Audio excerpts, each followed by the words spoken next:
Yo, folks. Nigerian Miranda, we're back this week for our Impact on AXS TV and all things Impact. As it is Bound for Glory week this Saturday. And then with all the things happening on AXS TV this week, so much to talk about, so little time. But nonetheless, we're going to make sure we get Impact homegoing show reviewed today for you all. And we'll talk just a little bit about talking shop. Can't even talk. And obviously, we're going to give our predictions going into Bound for Glory. As you know, we'll be covering that Saturday. That review should be up for you sometime Sunday because it's late and we need to go to bed. So, sorry. We got to sleep. Clearly, or you won't be getting that after the show review. Sorry, we're old. But nonetheless, I'm old, excuse me. Miranda's 21, as we already 21, yes. Numerous shows ago. It's fast. Numerous shows ago. But before we get started, Miranda, how you doing today?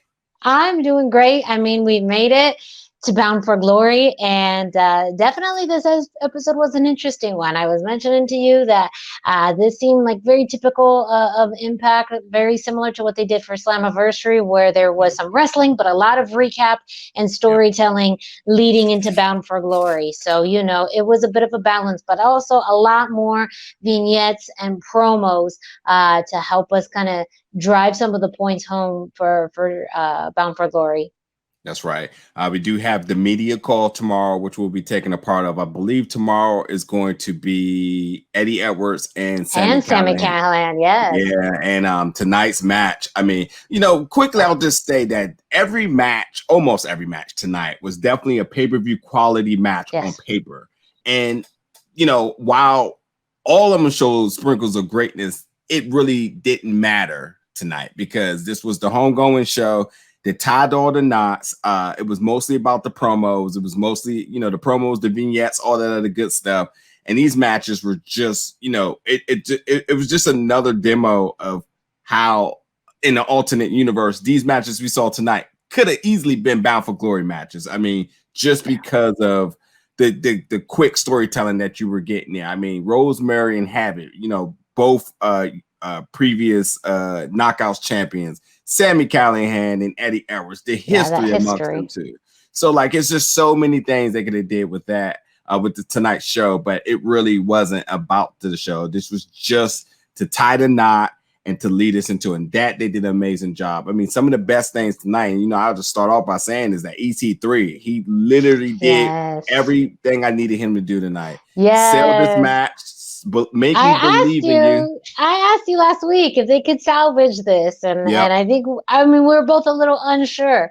And they let EC3 do exactly what EC3 needed to do, and this whole kidnapping of Jimmy Jacobs and having him come to quote unquote interview EC3 like that EC3 again sells this whole feud. So you brought us back, Impact. You did it. You did the 180. You brought us back, and now we are re-engaged for this match with Moose. Absolutely. I really only thing I will even add is just again, I was sold on everything EC3 was selling, and it gave me the feels when he was a free agent and about what he wanted to do. And actually knowing now that this Saturday we're going to get the match and what's at stake, what's really the message behind creating his own narrative and all that other stuff is it all comes full circle now. It all makes sense, and it was exactly what was needed. And then I'll even go as far as saying, even what Moose was able to kind of when you think about Moose's story with this, I think that EC3 promo did such a good job at even selling me on the fact of what Moose's gimmick has been for the last couple of months. And it's starting to make sense about more or less of the, the imaginary champion with the imaginary title, and you're just kind of playing the same old game, and you're somehow letting this imaginary thing kind of generate and create a narrative as to who you are, but it doesn't exist when you should be creating your own, et cetera, et cetera, et cetera. This is a lot of little tidbits that, EC3 was saying that just really made sense. And it sells the gimmicks, it sells the match, it sold everything. So really tremendous job on getting that done. Who else somebody else had an amazing promo too. And I don't know why it's slipping my mind right now. Well, there was some interesting promo videos and packages. I really liked Kylie Ray's and her addressing True. Deanna's. I True. thought that again, that intensity that we've seen a shift in her character a little bit, where now she has this more of a mean streak, more of this anger kind of building up inside of her, more of this Yeah. aggression. And for me, I'm a huge fan of that. So I really liked that. And just a lot of the referencing too of her partnership with Susie and, to the storytelling through video. That too, I thought was a great way to build up their match, Kylie Ray versus Deonna Purrazzo for the Knockouts Championship. I mean, I'm sold on that as well. I really liked her promo this week. Good point. Good point. I'm just going to quickly go over the matches. Anything you want to say about it, just jump in there just for the sake of the viewers. We really want to talk about the Bound for Glory things, but let me just go over the matches really quick. The first opening match was the 5-way that's going to determine who's going to be number 20 and who's going to be number 1. The Bound for Glory Call Your Shot Gauntlet. I mean, you had to be a fool to not know that Rhino was obviously going to take the pin here just to build all the dramatics of everything that's happened last week. Yep. So it had to go that way. So obviously, him taking the pin over Hernandez, it really didn't matter who won, but it had to be Rhino losing. Also, Heath has a theme. I was thinking that. No, that's what I was saying. Like, he's not signed and he's still fighting for a job, but they took the time to make him a theme song. Okay. Yeah. Okay, Impact. Suspension of disbelief, I guess. Yeah, exactly. Have to suspend our disbelief. Exactly. You're going to give a man a contract, but you're going to give him a theme song. Okay. I can't stop thinking about Talking Shop. That shit was the fun. Folks, look. Yes. After, because I know that the fact that we're recording this and we're going to release this after Impact airs, we've already seen both already. I'm letting you know at the 10 o'clock mark, if you start watching this, just please watch Talking Shop and come back to this. It is absolutely hilarious. And the reason I keep thinking about, he has a promo. Yes. So, but yeah, going back again, Rosemary Havok, any given day on the earth, this is a match I want to see. And we know this was obviously about bringing back Father James with the stipulation with that. Rosemary winning. The match was okay, but it didn't serve a purpose, but nothing to just tie the bow about the storyline going into Bound for Glory. So that, that's that. But matter of fact, I got this in my notes and I was just thinking about that. Again, EC3 in this promo, because this is when it happened. But did EC3 really get a black eye? I don't know. I was looking, and it could be possibly because from what I understand, he competed somewhere very recently. Okay. And so it could be from that, or it could be the lighting. It was hard for me to tell. Cannot tell. I cannot tell. He has some dark lighting in where he's at, and he has the hoodie, so it's very confusing. Yep. Let us know in the comments, folks. I know y'all got our back. Ken Shamrock, Hall of Fame at Bound for Glory. There's been a lot of rumors who's going to be there. Obviously, The Rock has won. We've heard it. We've seen the social media stuff. Good for him. And I got to say that, even with the Sammy, Callahan, and Eddie Edwards match, again, both of these people being the face of Impact Wrestling at a given point, this was the match I wanted for Bound for Glory. Yeah. And although it's not, and it's Ken Shamrock, I got to say, this Sammy Callahan, Ken Shamrock thing that was supposed to work a long time ago that didn't work for me is working now. Yes. I am buying it's Ken like Shamrock intensity. What happened? They came back around, and you're right. This was the best match of the entire night. Absolutely pay-per-view quality. They can just go in the ring at any given point of time. The fact that we got this for free on TV means we got a little bit of Christmas today, because it was the best match of the entire night. Probably one of the best matches you're going to see on TV all week. Yep. Period. Yep. Then we got the 6-person tag: Chris Bay, Rohit, Raju, Jordynne Grace versus TJP, Trey, Miguel, and Willie Mack. Look, first of all, I am loving more and more Rohit Raju. I mean, it's not that I didn't like him, but I'm just loving him more and more. But he gets more personality. We're getting to see him in this different level and more of his element, really, and almost like he's hiding behind everyone else in the X division, but he's competing against them too.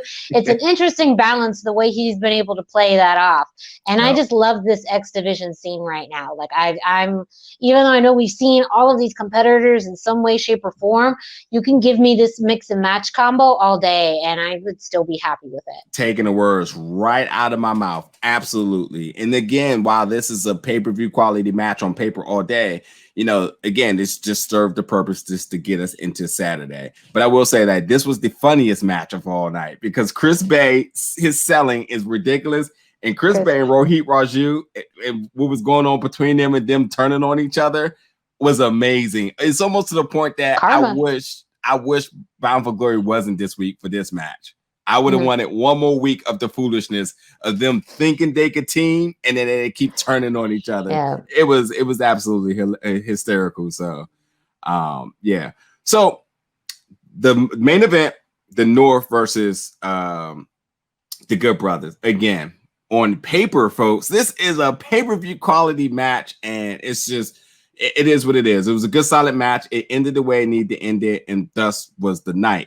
Two things I will say about this is, number one, the Good Brothers always should be mic'd up. Like, you know how the NFL does people on the sidelines or just people, they just mic up certain players throughout the game. The Good Brothers need to be mic'd up at all times. I promise you, if you listen to their matches and listen to the things they yell out at each other, it is absolutely ridiculous. Like the Big LG saying, you know, he was like, hey, cut the music all right. It's just like little stuff like that. And when they come out and they're advertising their merch and they're like, buy it here, like they're so good. But I will say the one thing about this match that was just kind of funny and kind of really irrelevant is that the Big LG getting the hot tag is like, I'd be like wiping my eyes like, wait, did I see that? It's because you never see, like, you know, in a previous company, he was usually the one taking a beat and falling out the ring. Him getting the hot tag in for the matches is like, wait a minute. Something's wacky here. But, you know, I think they played this match very, very interestingly, too, because, you know, there was that double disqualification or count out, you know, and so there was no winners. And then, you know, we had the match end with the other teams coming around, too. So we've seen, again, this kind of do-si-do with all four teams, you know, the North, Ace Austin and Madman Fulton, the Motor City Machine Guns and the Good Brothers. Now, you know, all roads are coming together, you know, and it seems like nobody's safe too. That was a big part, I think, of the point they were trying to make too. It's every team for themselves. Yep, absolutely. Again, Aragon had a good promo tonight as he needed to do. Rich Swann, I'm still not entirely sold, but let's see what the match does. And again, I didn't hate it. I could have hated it. I didn't hate it. So that's progress. Yeah, I'm with you on that. Really quickly, again, Talking Shop 4K, it comes on immediately after the show, which means if you're listening to this, you're probably listening to it at the same time the Talking Shop is on. So just give it a watch. If you're missing it, go back and watch it. There's a ton of crazy things happening. New whiskey, new animated show, Rocky Romero trapping in a rap video, and Talking Shop Mania 2 coming November 13th. If you haven't seen the first one, you might want to check it out. Best laughs ever. It was so dumb, but it was everything. Like, it was dumb. I remember feeling dumber watching it, but I would do it all over again. I do it all over again. I regret nothing. It was hilarious. I love it. Oh my God. Yeah. Absolutely hilarious. It's the way wrestling should be presented in its most honest form. I need the Good Brothers to to call commentary for like my yes. Wedding. Like, I need them there and just being in full. As a matter of fact, Scott D'Amore is like my hero now. I love Scott and everything he does. So, like, it's just watch it, folks. That's all I can say. I almost spoiled it for you. I gave you some good things that's going to happen. There's a match that happens as well that's completely ludicrous, but just deal with it. And there's also a special guest. So you might want to see who's going to pop up. I will say that this person that's showing up is probably one of the most hilarious. This person cut probably one of the most hilarious promos in all of wrestling of all time. So I'm gonna say, anyway, let's go to Bound for Glory real quick because we got so much to cover this week. So we want to make sure we wrap up this show really quick for you all. Let's go down a card really quick, Miranda. Let me get them predictions. First of all, the Call Your Shot Gauntlet. It's 20 people. This is a hard one. I don't even have an answer here, but it is mixed. It's both. It's women and men, intergender. Anybody can win. In the past, knockouts have won. So, who do you have for this one? Yes. Oh man. Speaking of knockouts, I would love if Tennille Dashwood won this. I think that this would be just, for her to call her shot. And it could be, whatever she wanted, but even, her own type of match or whatever, I think would be great. Probably though, storyline wise, maybe we see something with Heath or Rhino. I mean, this match seems to really, really revolve around them. So my money's on one. I mean, it's hard for me to pick. So I'm going to say maybe both. I'm going to maybe somehow both they win. I don't know, but that's my pick. Yeah, without thought, I'm just going to go Heath. I don't really know since there's so many unknown people, and you can expect some people to show up, but I'm just going to go Heath here for just time's sake, shall I say. Next match, Eddie Edwards and Ken Shamrock with Sami Callihan. Who's winning this one? Man, I mean, feels like Ken Shamrock's weekend, so it's hard to say that Ken Shamrock isn't going to win this, and Eddie may, he got the loss kind of by cheating, but you also too then have Sami Callihan in Ken Shamrock's corner, so that too is this almost wild card factor where you're almost 2 against 1, and I can't see Ken Shamrock losing on the weekend that he gets inducted into the Hall of Fame. Yep, Ken Shamrock, and if he loses, it's by disqualification, and he snaps. So I'm with you on that. EC3 and Moose. I mean, I would think it's going to be EC3. I mean, it's my bones tell me it's going to be EC3. They haven't built him up for months just for him to come back and lose. Jeez, I cannot argue with that. Plus, the fate of the TNA Championship. I'd love to see this in EC3 hands to do something ludicrous, shall I say. So I'm going with EC3 as well in this one. We have the 6-way intergender scramble match for the Impact X Division Championship. I'm going to go here first, and I'm going to say Chris Bay. I feel like his title reign was short-lived, and I think this probably was one of those, a small setback for a big payoff on the biggest stage. Yeah. I would love Jordynne Grace to win it here, but I think Chris Bay is the winner. Yeah, I think Rohit retains. I mean, there's a reason why there's 6 people in this. He's going to take advantage and capitalize on the scramble part of this whole thing and, pick up a win. Okay. 4-way tag match. Motor City Machine Guns, the Good Brothers, the North, and Ace Austin and Madman Fulton, who should have a stable name by now. I know they should, but it's a partnership, as they say, as he said. So, man, this is actually the toughest one. Because there's just cause for any of these teams to win. My gut is going to lean more towards the Good Brothers, just because, they have kind of the biggest influence on the company as far as their presence and the cornerstone of tag teams. Yep. Yeah, they're stocking them. I don't think anybody really loses in this match though either. I think it's going to be probably one of the best matches on here. I think it would also be great for Madman Fulton and Ace Austin to win as far as being able to leverage that, but I don't see that happening. So I'm going to go with the Good Brothers. Yeah, I'm going with Ace Austin and Madman Fulton here. They needed the most here. Anybody else losing does not hurt them. I just would love to see Madman with some gold around him. And I also think that them being the true heels of all of them, and now the North are heels, but like the true heels here. Because people love the North.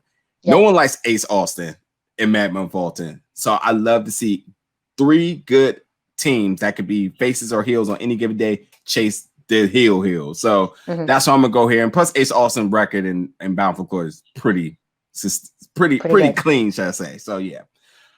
Here's another good interesting match. The Impact Knockouts Championship. Deonna Purrazzo and Kylie Rae. I know. I do not think there's no way possible Kylie Rae loses.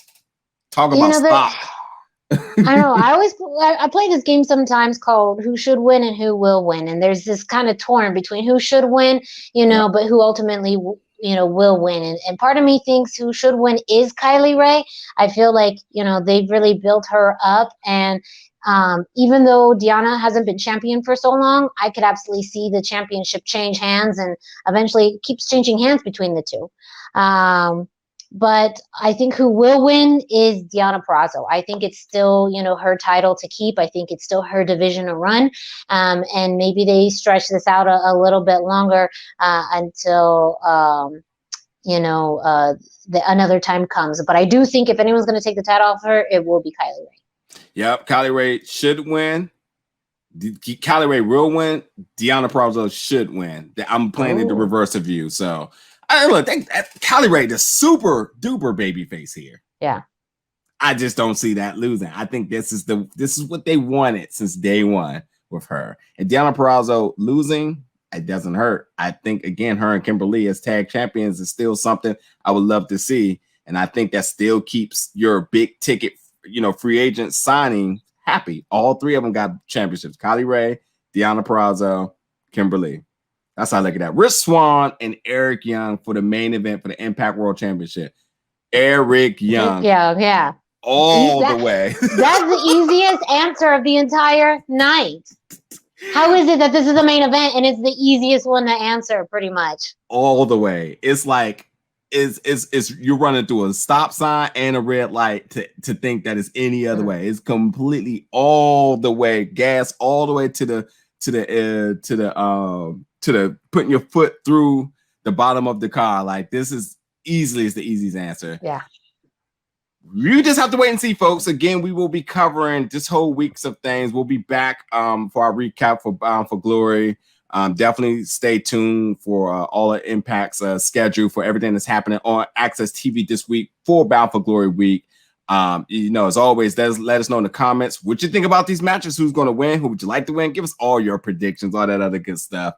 And again, stay tuned and look out for us, because Sunday our review for Bound for Glory will be available for you to watch and interact with us in the chat when it goes live. So, as always, folks, thank you for tuning in for tonight, and stay safe, and we'll see you soon. Bye-bye.